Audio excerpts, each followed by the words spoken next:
অর্থাৎ ধৈর্যশীলকে আমি পছন্দ করি বেশি এবং ক্ষমাশীলকে আমি পছন্দ করি বেশি। সে আমার আল্লাহ নিজেই বলছে, যে জিনিসটা আমার আল্লাহ নিজেই আছে ওইটাই উনি বলছেন। আমরা এখানে কি বক্তব্য দেবো আর কি বলবো? সবাই আমরা ভাই বিরাদার, সবাইকে সবাই চিনি, সবাইকে সবাই জানি।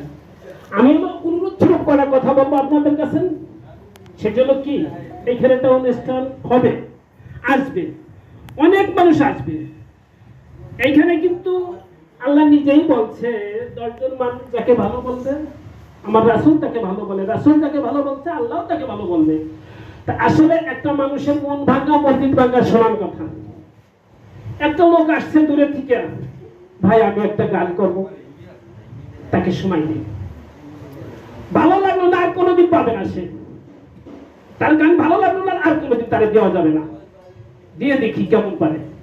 কিন্তু দিব যে না এটি কিন্তু না, এটি দিব আশা করে আসছে লোকটা, আশা করে লোকটা আসছে, তাকে দিব।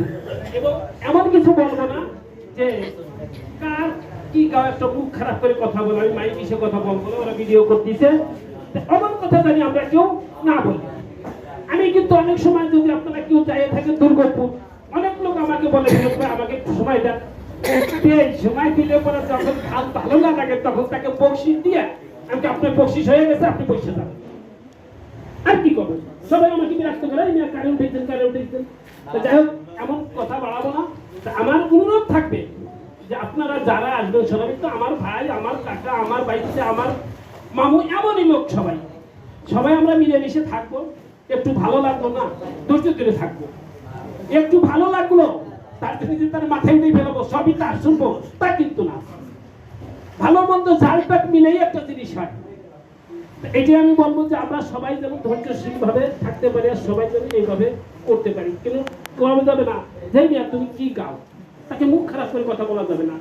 অনেক লোক আছে গান না গাওয়া